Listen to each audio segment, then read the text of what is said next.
Бүгүнкү соттун эмеси кийинкиге которулгандыгынын себеби жанагы кылмышкердин жанындагы шериги УКСМ кызматкери Сафонованын адвокаты келбей калдыгына байланыштуу кийинкиге которулду. Биринчи число которулду. Мындан ары ошо соттук иш кандай уланат деп ойлойсуз? Сот кандай өкүм чыгарат деп ойлоп атасыз? Эми менин энелик жүрөгүм мындан аркы отурумда мен багы акыйкаттуу мыйзам чегинде ошондой өкүм чыкса деп ойлойм. Ошону тиленем ар бир күнү Кудайымдан ар бир күнү. Уулум ар бир күнү Куран окуп, ар бир күнү дуа кылган сайын ар бир күнү ошону өтүнүп атам. Анан эми кандай болот дейм. Уулуңуз өтүп кеткенден кийин ИИМден же УПСМ жетекчилери келип кечирим сурап бир нерсе болду беле? Ооба, келген, кечирим сурап келишкен. Камчек Кадыршаевич өзү келген.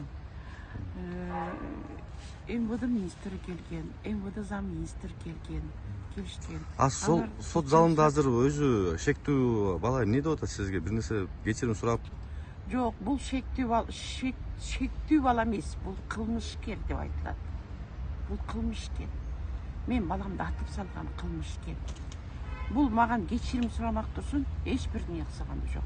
Мунун ата-энеси дагы ошол уулум кеткен күнү ошо келип багы адамдык сапат менен келип менден кечирим сурап чөгүлүп, кечирим суроонун ордуна уулум кеткенден кийин, уулум жайга коюлгандан күндөн кийин 14 күндөн кийин келип кайра маган ошол жерден соодалашып менен отуруп кетишти. Андан кийинки өткөндөгү жанагы 23-чүдө биринчи предварительный сотту дагы бул жерден мен кайсы нормалдуу эне, менин оюмда нормалдуу эне, жалгыз баласынан айрылып отурган эне ушул кылмышкерди көрүп туруп кайсы нормалдуу эне жакшы сөз айтат. Айланып кетейин деп сөз айтат белем ушул балага. Я мен элелик сөзүм, мен болгон тилим менен ошо менен айтам да мен бул баланы мен жукулдатып муну кылмышкердин Дулатбек уулу Жакутбектин энеси ошо сот бүткөндөн кийин сот залынан мени жукулдатып мурутунан кайра мени сүйрөп ошо жерде бирдеке сөздөрдүн баарын сөз сүйлөп атат. Мен түшүнбөйм мен буларды Кудайыма бир койдум. Кудайым жазасын берсин. Кудайым турат. Кудайым жазасын берсин. Мыйзам чегинде дагы мен бул баланы бул эң күчтүү жазасын алсын. Мен жалгыз баламан айрылып отурам. Мен бул тирөөчүм беле. Жашоомдун маңызы ушул балам эле. Ушул балам жашайт эле. Жанында 3 бала кызматкер жүрбөдү эле. Ошолорду кандай деп күнөөлүү деп эсептейсизби, кандай дейсиз? Жакы Сафонова кызматкер обязательно күнөөлүү да. Ошол жерде кылмыш болуп аткан убакта Сафонова туруп атат. А Сафонова видео тасмада так дана көрүнүп турат го.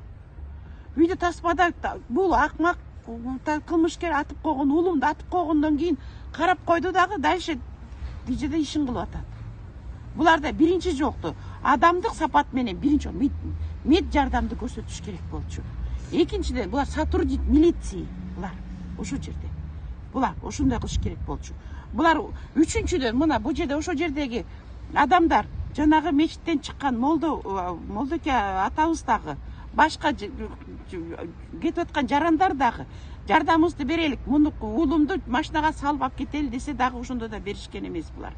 Еще скорый помощьту булар 5 минут 20 секунд өткөндөн кийин акылдарына келип багажын ачып, анан ошондон кийин жардам берип атат. Ошондон кийин көрсөтүп атат. Андан кийин ошол убакта жардам, ошол уулумду аткан убакта чуркаш керек эле да булар. Тем более булар милиция күч көргөн кызматкерлери. Булар ар бир окутуп атканда булар ар бир ушундай жагдайдын ар бир жагдайды булар ар кандай жагдай болот. Ар бирине даяр болуш керек да булар. Ошондой өзлөрүнчө эмне кылып атышат да, видео тасмада көрүнүп турат. Андан кийин 5 минутта 20 уулумду атып салгандан кийин бул кылмышкер да жардам көрсөткөн жок. Эч кандай бездействие туруп атат. Экинчи жанындагы Сафонова дагы, төртөө жанагы экөө дагы Бекматов дагы, Базаркулуу Элеман дагы булар дагы жардам 5 минутта 20 секундда өткөндөн кийин гана эстерине келип Что бардачогунда машинасында, патрульный машинада аптечка бардыгын эстеп ошону ачып барып Ошол 3 киши келип кечирим сурады сизден. Бекматов менен Базаркулов Эламан келип кечирим сурашты. Сафонова ошон келгенде. Сафонова мен мына сот бул жакка келгенде мен Сафонова менен ушул жерден көрүштүм. Ушул жерден тааныштым Сафонова экенин. Эки ушу төртөө тең жазасын көрсүн деп үмүт атасыз да, үмүттөнүп атасыз. Обязательно. Обязательно мен төртөө тең мыйзам чегинде жазасын көрсүн. Алсын.